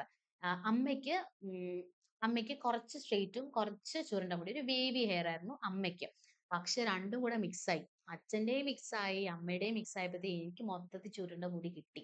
ഓക്കെ, പക്ഷെ രണ്ടുപേരിൽ ആർക്കും ചുരുണ്ട മുടി ഉണ്ടായിരുന്നോ? ഇല്ല. പക്ഷെ എനിക്കൊരു പുതിയ ക്യാരക്ടറാ അല്ല, എനിക്ക് അതൊരു ഡിഫറെന്റ് ആയിട്ടാണ് കിട്ടിയത് എൻ്റെ അച്ഛൻ്റെ അമ്മയുടെ നിന്ന്. അതുകൊണ്ടാണ് അതിനെ വേരിയേഷൻ എന്ന് വിളിക്കുന്നത്. ഓക്കെ, അപ്പൊ ക്രോസിംഗ് ഓവർ കാരണം ഉണ്ടായതാണ്. This may cos expression of new characters. അല്ലെ, അത് എനിക്കൊരു പുതിയ ക്യാരക്ടർ അല്ലേ കിട്ടിയത്, എൻ്റെ അച്ഛൻ്റെ അമ്മയുടെ അല്ലല്ലോ എനിക്ക് കിട്ടിയത്. അതിനെയാണ് നമ്മൾ ക്രോസിംഗ് ഓവർ അല്ലെങ്കിൽ ക്രോമസോം മുറിഞ്ഞു മാറ്റൽ എന്ന് നമ്മൾ പറയുന്നത്. അടുത്ത പോയിന്റ് എന്താ? ഫെർട്ടിലൈസേഷൻ, ബീജസംയോഗം. എന്താണ് ബീജസംയോഗം? ബീജകോശങ്ങൾ സംയോജിക്കുമ്പോൾ ജീനുകളുടെ അലീൽ ചേർച്ചയിൽ മാറ്റം സംഭവിക്കുന്നത് മൂലം മാതാപിതാക്കളിൽ നിന്ന് വ്യത്യസ്തമായ ചില സ്വഭാവങ്ങൾ സന്താനങ്ങളിലേക്ക് ഉണ്ടാകാം. അതായത് ഗാമീസിൽ നമ്മൾ പറയില്ലേ, male gamete female gamete fuse ചെയ്യുമ്പോൾ എന്ത് പറ്റി? ഫ്യൂഷൻ ഉണ്ടായി. അതാണ് fertilisation. Fusion of the male and female gamete, അതാണ് നമ്മുടെ ഫെർട്ടിലൈസേഷൻ. അങ്ങനെ ഫെർട്ടിലൈസ്ഡ് ആവുമ്പം അല്ലീൽസ് ഇല്ലേ, ക്യാപിറ്റൽ ടീം സ്മോൾ ടീം, അതൊക്കെ നമുക്ക് മായ്ക്കാം. ഇനി capital T, small T. Okay, ഇതൊരു അല്ലീലാണല്ലേ. രണ്ടുപേരുടെയും അല്ലീല് തമ്മിൽ ക്രോസ് ആകുമ്പോൾ എന്ത് സംഭവിക്കാം? Expression of new characters. ഇപ്പൊ ഫോർ എക്സാമ്പിൾ, എന്റെ അമ്മയിൽ ഉണ്ടായിരുന്ന പൊക്കത്തിന്റെ ട്രേറ്റ് ഇങ്ങനെയായിരുന്നു എന്ന് വിചാരിക്കാം. Capital T, small T. എന്റെ അച്ഛന്റെയിലും ക്യാപിറ്റൽ ടി, സ്മോൾ ടി ആയിരിക്കും. അപ്പൊ അവർ രണ്ടുപേർക്കും പൊക്കമുണ്ട് അല്ലെ, കാരണം അവരുടെ ഡോമിനന്റ് ട്രേറ്റ് എന്താ? ക്യാപിറ്റൽ ടി ആ. പക്ഷെ ഞാൻ ജനിച്ചപ്പോ അങ്ങനെ ഉണ്ടായില്ല. എനിക്ക് അത്യാവശ്യം പൊക്കമൊക്കെ ഉണ്ട്. എന്നാലും ഞാൻ പറയാണ് നിങ്ങൾക്ക് എളുപ്പത്തിന്. ചെറിയ 2 ടി വന്നു. അതൊരു പുതിയൊരു ക്യാരക്ടർ അല്ലേ? അല്ലേ? എനിക്കതൊരു പുതിയ ക്യാരക്ടർ ആണ് അല്ലേ? രണ്ട് അല്ലീൽസ് തമ്മിൽ വന്ന് മിക്സ് ആയപ്പോൾ സംഭവിച്ചതാണ് ഒരു പുതിയ ക്യാരക്ടർ. എന്റെ അച്ഛനും അമ്മയും പൊക്കമായി. പക്ഷെ എന്റെ പൊക്കം കുറഞ്ഞു. ശരിക്കും എനിക്ക് പൊക്കമുണ്ട് ട്ടോ. അപ്പം ഫെർട്ടിലൈസേഷൻ, അതാണ് ബീജസംയോഗം അല്ലെങ്കിൽ ഫെർട്ടിലൈസേഷൻ കാരണം പുതിയ ക്യാരക്ടേഴ്സ് ഫ്യൂഷൻ നടക്കുമ്പോൾ മെയിൽ ഗെമേറ്റ് വരുന്നു, ഫീമെയിൽ ഗെമേറ്റ് വരുന്നു, ഒന്നിക്കുന്നു. അപ്പൊ രണ്ടുപേരും തമ്മിൽ എന്തൊക്കെയോ നടക്കുന്നു. മറ്റേ ഫെർട്ടിലൈസേഷൻ നടക്കുന്നു. ഫെർട്ടിലൈസേഷൻ നടത്തിയതിനു ശേഷം എന്ത് പറ്റി? ഫെർട്ടിലൈസേഷൻ നടന്നപ്പോൾ അല്ലീൽസ് തമ്മിൽ ഒരു ജോയിനിങ്ങിൽ വന്നപ്പോൾ ഒരു പുതിയ ക്യാരക്ടർ ഉണ്ടായി. അതാണ് ഫെർട്ടിലൈസേഷൻ കാരണം ഉണ്ടാകുന്ന വേരിയേഷൻ. Next mutation. മ്യൂട്ടേഷൻ എന്ന് പറയുമ്പോൾ sudden inheritable change in the genetic constitution of an organism. അതായത് നമ്മുടെ DNA ഇങ്ങനെ സമാധാനമായിട്ട് നമ്മുടെ ബോഡിയിൽ ഇങ്ങനെ ഇരുന്നപ്പോൾ ഞാൻ എന്ത് ഫാക്ടേഴ്സും കൊണ്ട് മ്യൂട്ടേഷൻ ഉണ്ടാവും. ചിലപ്പോൾ എന്റെ ജനറ്റിക് ഫാക്ടർ കൊണ്ട് കാരണം മ്യൂട്ടേഷൻ ഉണ്ടാവാം. റേഡിയേഷൻ, കെമിക്കൽ എക്സ്പോഷർ, ഇല്ല നമ്മൾ പറയില്ല എപ്പോഴും എക്സ്റേ എടുക്കരുത്, എപ്പോഴും അഴുക്ക് ഭക്ഷണം കഴിക്കരുത്, കെമിക്കൽസ് യൂസ് ചെയ്തത് എന്നൊക്കെ നമ്മൾ എന്തുകൊണ്ടാണ് പറയുന്നത്? നമ്മുടെ DNA അല്ലെ നമ്മുടെ ജീൻസിനെ പോയിട്ട് ഇത് എഫക്ട് ചെയ്യുന്നതുകൊണ്ടാണ് നമ്മൾ ഇത് പറയുന്നത് അങ്ങനെ ചെയ്യരുതെന്ന്. അപ്പോൾ പെട്ടെന്ന് വന്നിട്ട് സാധാരണ നിന്നിരുന്ന ഒരു DNA ജനറ്റിക് കോൺസ്റ്റിറ്റ്യൂഷൻ ആയിരുന്നു. പെട്ടെന്ന് ഒരു മ്യൂട്ടേഷൻ സംഭവിച്ചപ്പോൾ അവിടെ എന്ത് പറ്റി? അവിടെ പെട്ടെന്ന് ഒരു ചേഞ്ച് ഉണ്ടായി. ഓക്കെ, അപ്പം it is a sudden inheritable change in the genetic constitution of an organism. It may occur due to defects in the duplication of the DNA duplicate ചെയ്യുന്ന ടൈമിലോ സർട്ടൻ കെമിക്കൽസ് യൂസ് ചെയ്യുന്ന ടൈമിലോ റേഡിയേഷൻസോ ഒക്കെ കാരണം ഉണ്ടാവാം. Mutation causes changes in genes that lead to variation in characters. Mutation DNA mutation ഉണ്ടായി. DNA അത് ആരുണ്ട്? Gene ഉണ്ട്. അപ്പൊ ജീന് ചേഞ്ച് വരില്ലേ? വരും. അതാണ് ഇവിടെ സംഭവിച്ചത്. അപ്പം അതാണ് ഉൽപരിവർത്തനങ്ങൾ. ഓക്കെ, മ്യൂട്ടേഷൻസ് ആണ് ഉൽപരിവർത്തനം. ഇനി മെലാനിൻ. മെലാനിൻ എന്ന് പറയുന്നത് എന്താ? നമ്മുടെ ബോഡിയിലെ പിഗ്മെന്റ് ആണ്. നമുക്ക് എത്ര കളർ തരുന്നു എന്നുള്ളതാണ്. ഇപ്പൊ മെലാനിൻ കൂടുതലായിട്ടുള്ള ആൾക്ക് കുറച്ച് ഇരുണ്ട നിറമായിരിക്കും. മെലാനിൻ കുറവായിട്ടുള്ള ആൾക്ക് എന്തായിരിക്കും? കുറച്ചും കൂടെ ഫെയർ സ്കിൻ ആയിരിക്കും അല്ലെ? Melanin a pigment protein impacts colour to the skin. ഒരു പിഗ്മെന്റ് പ്രോട്ടീൻ ആണ്. ഓക്കെ, പ്രോട്ടീൻ ആരാ ഉണ്ടാക്കുന്നത്? നമ്മുടെ RNA ആര് പറഞ്ഞിട്ട് ഇത് ഉണ്ടാക്കുന്നത്? DNA. മറക്കരുത്. ഓക്കെ, നമ്മൾ നേരത്തെ പഠിച്ചിട്ടുള്ളതാണ്. അപ്പോൾ protein impacts colour to the skin. The difference in gene function is the reason for colour difference of the skin. Okay, അതായത് ഇവരുടെ ജീൻ ഫംഗ്ഷൻ ഞാൻ പറഞ്ഞില്ലേ, പ്രോട്ടീൻ ആരും വേണം ഉണ്ടാക്കാൻ. ജീന്റെ മെയിൻ ഫംഗ്ഷൻ എന്തായിരുന്നു? Protein synthesis. നമ്മൾ അതൊരു സ്ലൈഡിൽ മാത്രം പഠിച്ചൊരു കാര്യമാണ്. ഇത്ര ഇമ്പോർട്ടന്റ് ആണ്. Okay, the differences in skin color is mere an adaptation to live under the sun. അതായത് നമ്മൾ പറയും ഇരുണ്ട നിറമുള്ളവർക്ക് ലൈറ്റ് അബ്സോർപ്ഷൻ കുറവായിരിക്കും നമ്മുടെ ബോഡിയിൽ. അപ്പം എന്താ സ്കിൻ ക്യാൻസേഴ്സ് വരാനുള്ള ചാൻസസ് കുറവാണ്, അല്ലെങ്കിൽ ഫ്രെക്കിൾസ് വരാനുള്ള ചാൻസസ് കുറവാന്നൊക്കെ പറയും. ഇപ്പം ഫ്രെക്കിൾസ് പറയുമ്പോൾ ഇങ്ങനെ കുത്തൊക്കെ ആട്ടോ. ഞാൻ ബെസ്റ്റ് എക്സാമ്പിൾ പറയാം. ഇപ്പൊ ഞാൻ ഡോക്ടറിനെ കാണാൻ പോയപ്പോൾ ഡോക്ടർ പറഞ്ഞു എനിക്ക് കുറച്ചും കൂടെ ലൈറ്റ് സ്കിൻ ആണ് അല്ലെ, കുറച്ചും കൂടെ ലൈറ്റ് സ്കിൻ ആണ്. അപ്പൊ ലൈറ്റ് സ്കിൻ ആയപ്പോൾ എന്ത് പറ്റി? ലൈറ്റ് പെട്ടെന്ന് അഫക്ട് ചെയ്യുന്നു പറഞ്ഞു എന്റെ സ്കിന്നിൽ. പെട്ടെന്ന് അഫക്ട് ചെയ്യുമ്പോൾ ഇങ്ങനെ ഇതുപോലെ എന്റെ ഫേസിൽ ഇതുപോലെ കുത്തുകുത്തുകളുണ്ട്. നിങ്ങൾ സൂം ചെയ്ത് നോക്കണ്ടോ? പക്ഷെ കുത്തുകുത്തുകളുണ്ട് ചെറുതായിട്ട്. ഓക്കെ, ഇച്ചിരി ഭംഗിയാണ് ശരിക്കും പറഞ്ഞാൽ. കുത്തുകുത്തുകളുണ്ട്. അപ്പം ഇതൊക്കെ എന്തുകൊണ്ടുണ്ടാകുന്ന? ലൈറ്റിന്റെ എഫക്ട് കാരണമാണ് അല്ലെ. അപ്പം ലൈറ്റ് എനിക്ക് പെട്ടെന്ന് അടിക്കും. അതുകൊണ്ട് ഞാൻ നല്ല സൺസ്ക്രീൻ യൂസ് ചെയ്യണം എന്ന് പറയും. നമ്മളെല്ലാവരും പറയില്ല സൺസ്ക്രീൻ ഇട്ട് പുറത്ത് പോകണമെന്ന്. അപ്പൊ ലൈറ്റ് സ്കിൻകാർ പ്രത്യേകിച്ചും നല്ലപോലെ സൺസ്ക്രീൻ യൂസ് ചെയ്തിട്ട് പുറത്ത് പോകണം. കാരണം ലൈറ്റ് സ്കിൻകാർക്ക് സ്കിൻ ക്യാൻസേഴ്സ് വരാനുള്ള ചാൻസസ് വളരെ കൂടുതലാണ്. കാരണം നമുക്ക് മെലാനിൻ കുറവാണ്. അപ്പം എന്താ difference skin is mere and adaptation to live under the skin. Okay, അത്രേ ഉള്ളൂ. ഇപ്പം അമേരിക്കയിലുള്ളവർക്ക് അവിടെ ചൂട് കമ്പാരിറ്റീവ്ലി കുറവാണ്. അപ്പൊ അവർക്ക് ലൈറ്റ് സ്കിൻ ആണ്. ഇന്ത്യയിൽ പക്ഷെ അത്യാവശ്യം ചൂടുണ്ട്. അതുകൊണ്ട് നമുക്കൊരു മിഡിൽ ഉള്ള ഒരു നിറമാണ് അല്ലെ. അത്ര ഇരുണ്ടിട്ടും അല്ല, അത്ര ലൈറ്റും അല്ല, അങ്ങനത്തെ ഒരു നിറമാണ് നമുക്ക്. അതുപോലെ അഡാപ്റ്റേഷൻ ആണ്, നമുക്ക് സണ്ണിന്റെ അടിയിൽ ജീവിക്കാനായിട്ടുള്ള ഒരു അഡാപ്റ്റേഷൻ. അപ്പൊ മെലാനിൻ ഒരു പ്രോട്ടീൻ ആണ്. പ്രോട്ടീൻ ആരുടെ ഫംഗ്ഷൻ വഴി ഉണ്ടാവുന്നു? ജീൻ ഫംഗ്ഷൻ വഴി ഉണ്ടാവുന്നു. എങ്ങനെ ഉണ്ടാവുന്നു? DNA RNA പറയുന്നു പോയി പ്രോട്ടീൻ ഉണ്ടാക്കുക, മെലാനിൻ ഉണ്ടാക്കുന്നു പറയുന്നു. അപ്പൊ തന്നെ RNA മെസഞ്ചർ RNA ആവുന്നു. മെസഞ്ചർ RNA പോയി tRNA പറയുന്നു അമിനോ ആസിഡ് എനിക്ക് മെലാനിൻ ഉണ്ടാക്കണം എന്ന് പറയുന്നു. മെലാനിൻ ഉണ്ടാക്കുന്നു, നമ്മുടെ ബോഡിയിൽ മെലാനിൻ ഉണ്ടാവുന്നു. അതിന്റെ ബേസിസിൽ നമുക്ക് കളർ ഉണ്ടാവും. അപ്പൊ ഇത്രയും ടോപ്പിക്സ് ആണ് ജനറ്റിക് ഹിസ്റ്ററിയിൽ പറയുന്നത്. ജനറ്റിക്സിൽ കുറച്ചും കൂടെ ഉണ്ട്. അത് അടുത്ത വീഡിയോസിലായിട്ട് നിങ്ങൾക്ക് അറിയും. അപ്പോൾ നന്നായി പഠിക്കുക. ഈസി ആയിട്ട് നമുക്ക് മാർക്ക് സ്കോർ ചെയ്യാൻ പറ്റും. അപ്പോൾ ഓൾ ദ ബെസ്റ്റ്.